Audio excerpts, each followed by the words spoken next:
Okay, so good day, class. And we are now in the next lesson, which is the session 4, brand development and business model, forecasting, and financial protection. So, let's start.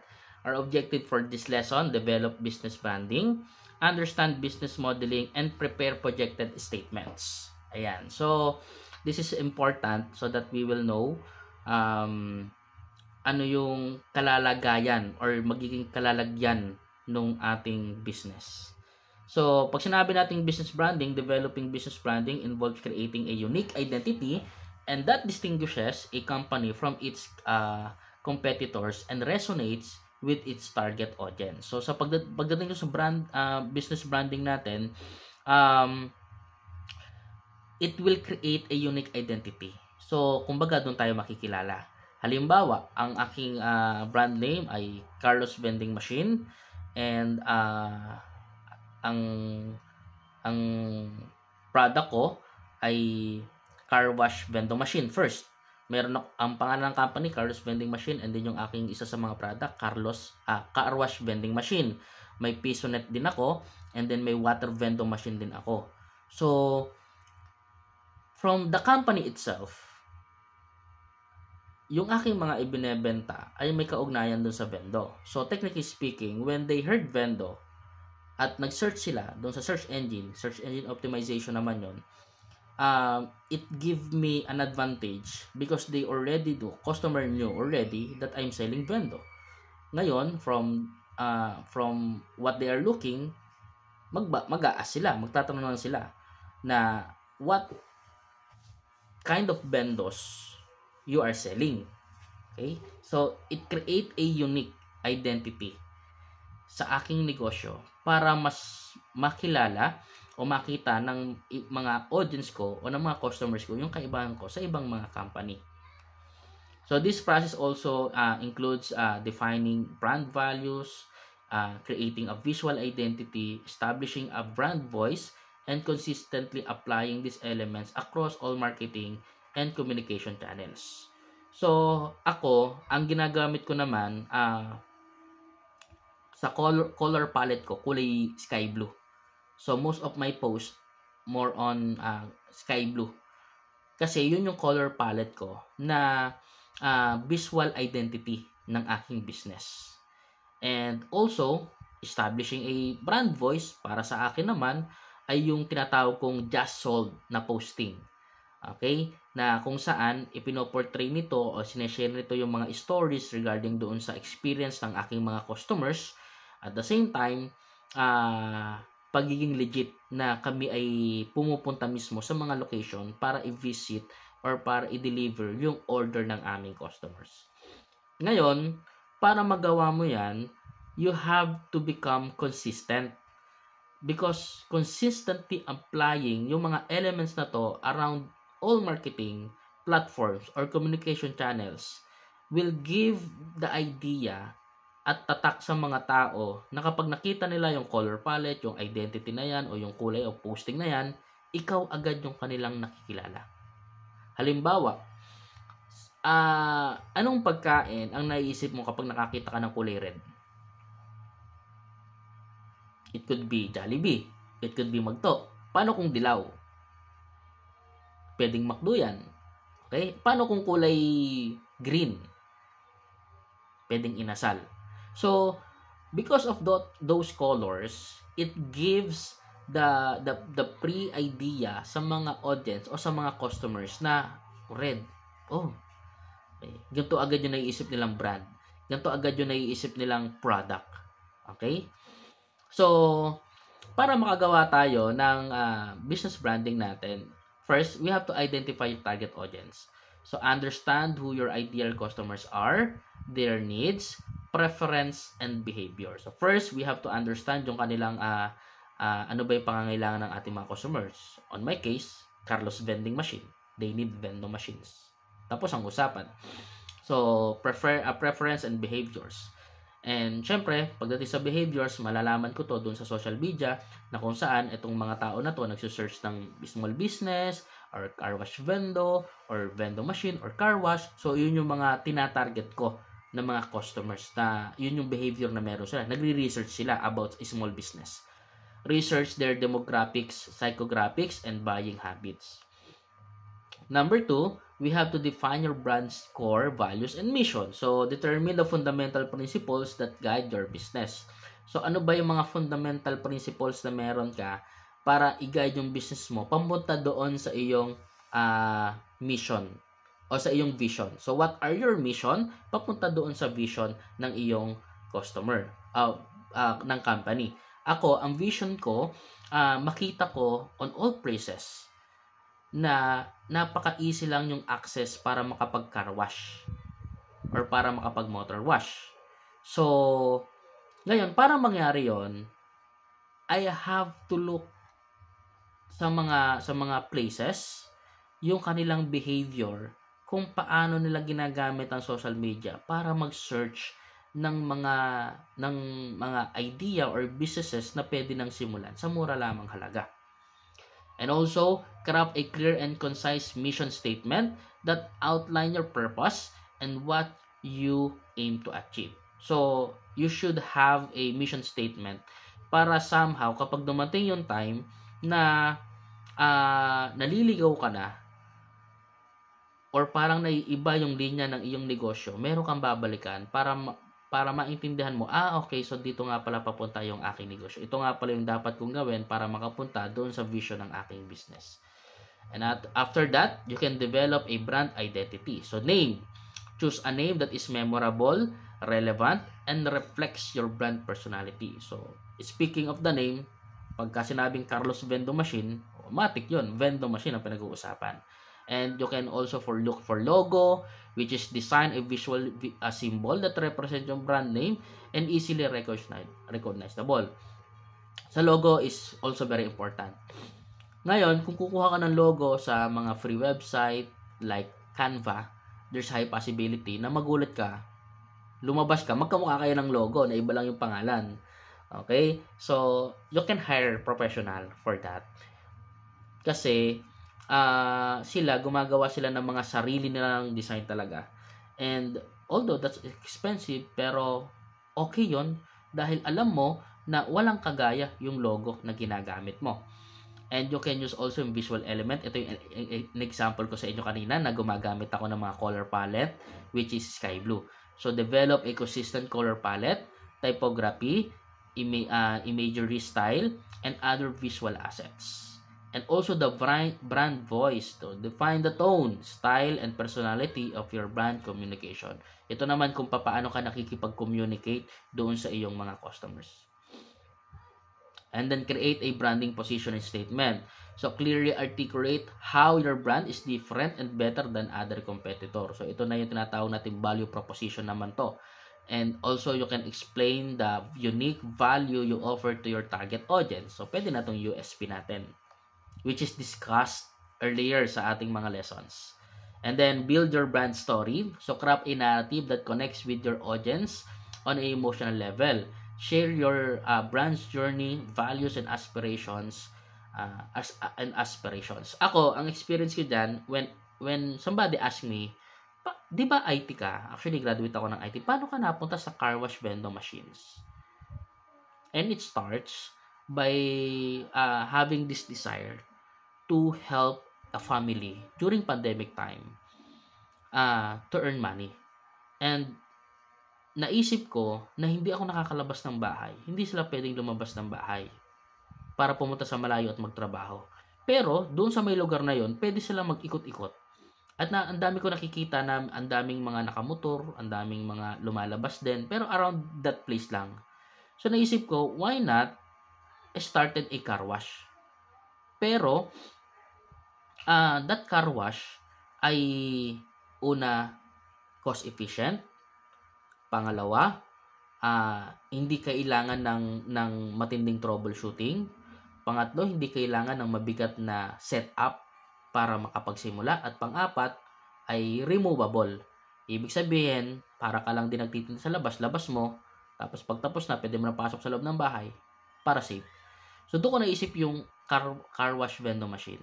Although nag-exist sa car wash vending machine that time, pero yung mga car washes nila mga malalaki, masyadong malalaki, na kung saan kailangan i-fix mo sa isang lugar.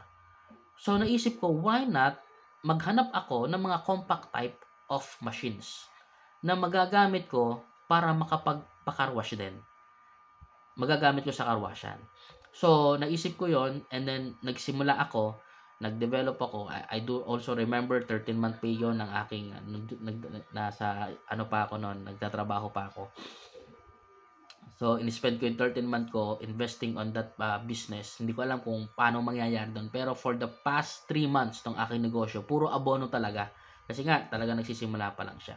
Kasi, ang ginagawa ko noon, pag kumita yung business na yun, kasi nga, ang goal nga, tumulong, di ba?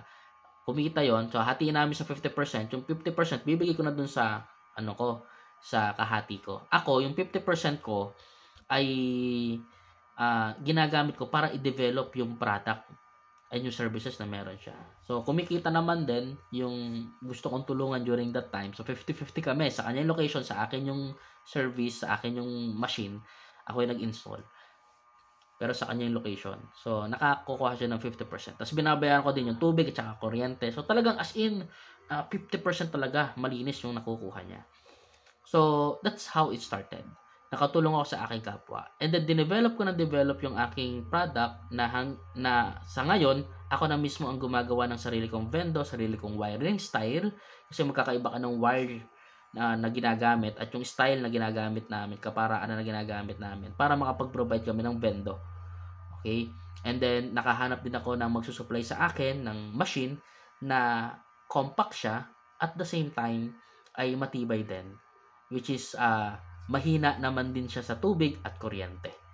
Yon. So, that's how it started. That's how Carlos Vending Machine started.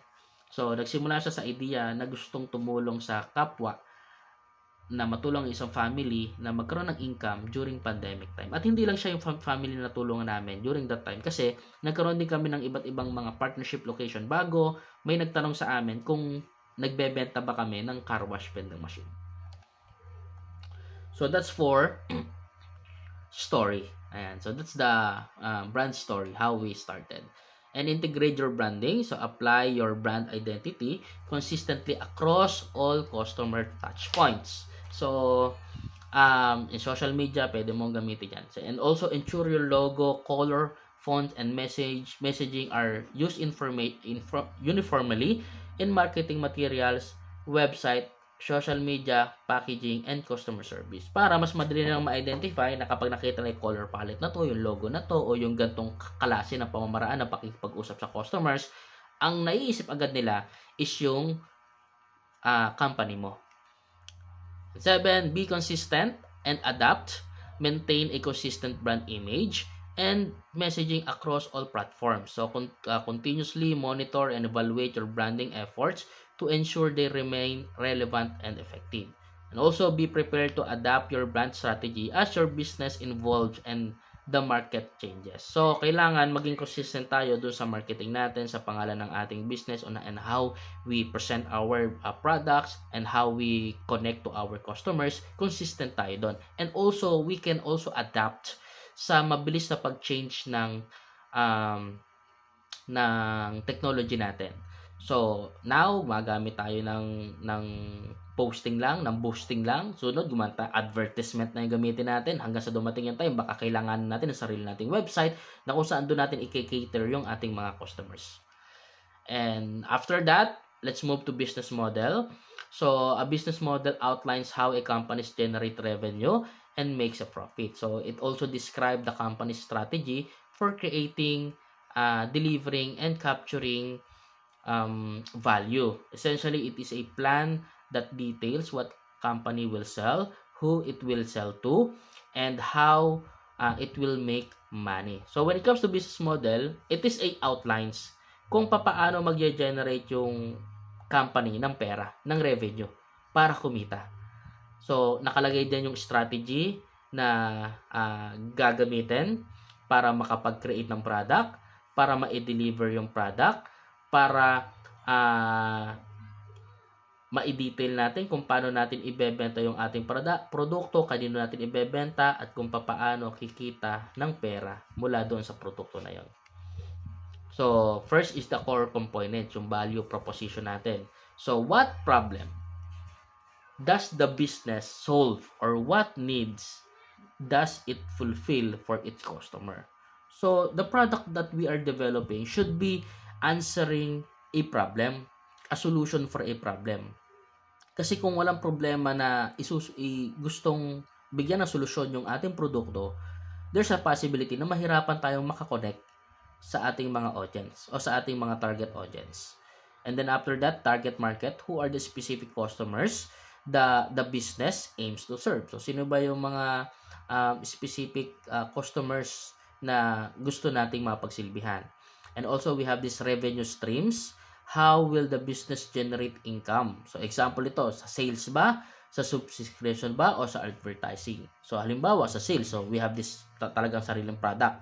Sa subscription naman, if you are familiar now with the Facebook, na kung saan para mapanood mo yung iba pang mga videos na ina-upload ng favorite content creator mo, kailangan mo mag-subscribes, na kung saan monthly or yearly ay magbabayad ka ng subscription. Another thing na subscription as yung sa Netflix. So, 'di ba nagsusubscribe ka doon para makapanood ka ng iba't ibang mga movies na ipinapalabas doon sa platform na iyon. So, we have also din advertising. So, halimbawa, nasa ano ka naman, social media content creator ka naman, o yung company nyo is a content creator na kung saan naghahanap kayo ng mga companies na willing magbayad to advertise their products. And then yung cost structure, what the expenses involved in creating and delivering the product or services. So, papaano ba natin kinikreate yung product na yan? Saan ba natin kinukuha yung mga raw materials? Magkano ang magagastos para makapag-create ng product na yan? At magkano din natin ibebenta? Key resources, what assets or physical or intellectual or financial and human are essential for the business to operate. So, for the key resources, ano yung mga kakailanganin na gamit? Magkano? Sino yung mga tao na kailangan para mag-operate yung negosyo na ito? And we have these key activities. What are the most important action the business must undertake to deliver its value proposition? So, ano yung mga importante o mahalagang aksyon na gagawin ng ating negosyo para maibigay natin yung ine-expect ng customer natin o para makapagbigay tayo ng solution doon sa problema ng mga target audience natin. And the key partnerships also, who are the external entities that the business collaborates with to operate effectively. So, sino kaya yung mga tao na o mga grupo na kakailanganan natin externally? Okay, external entities. Pag sinabing external, outside of our company, na kailangan natin makipagtulungan sa kanila para maibenta or maibigay natin yung services natin. For example, yung produkto mo ay fire extinguisher. Gumagawa kayo, nagmamanufacture kayo ng fire extinguisher. So, sino ang kailangan yung mga entities? Or para makipag-collaborate kayo, para makilala at mabenta yung fire extinguisher. Pwede nating sabihin na yung mga nagche-check.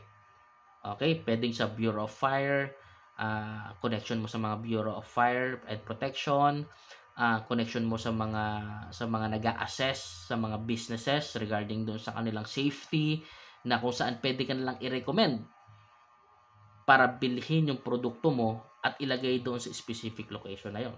And in return, syempre, nakakakuha sila doon ng mga royalty or nakakakuha sila ng mga commission.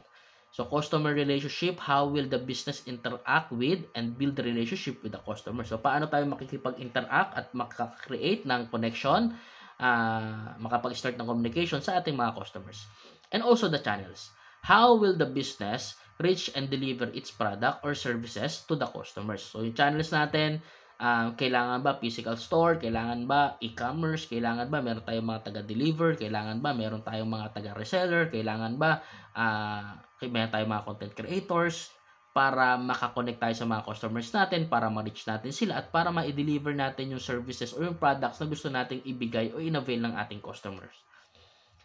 And then importance of business models. These are strategic planning.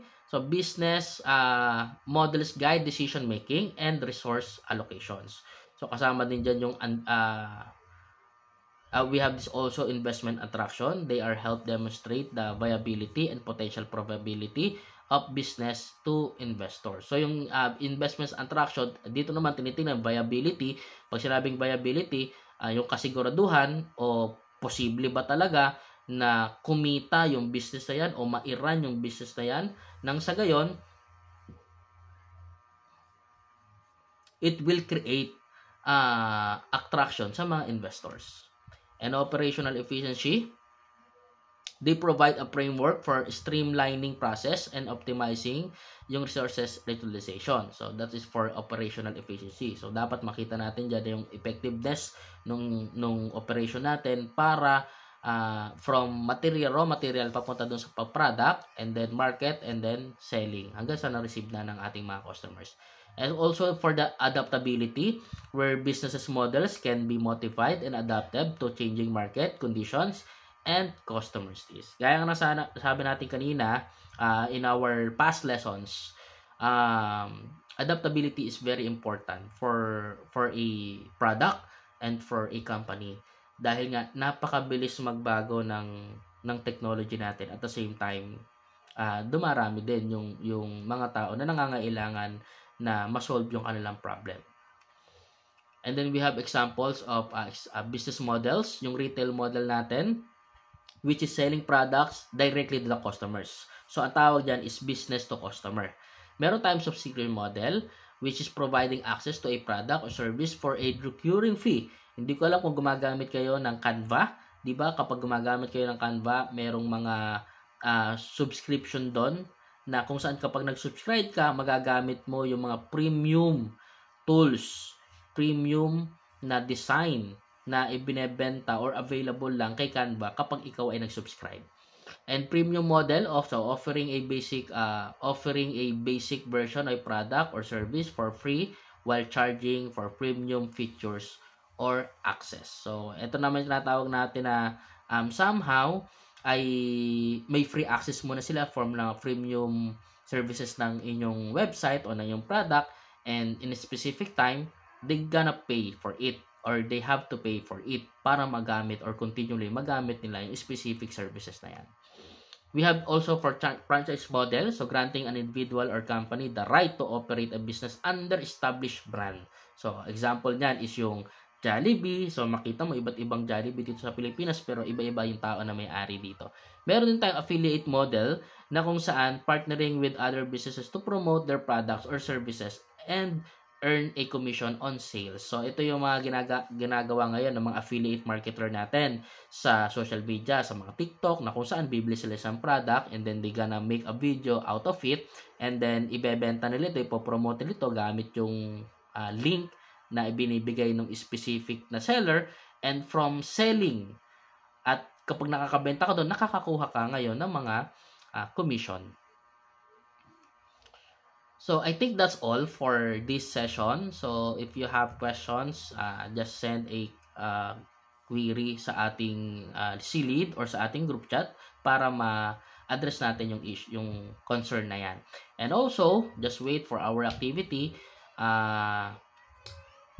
and be ready, prepare to answer that activity. So yun lang, that's all. Thank you and God bless.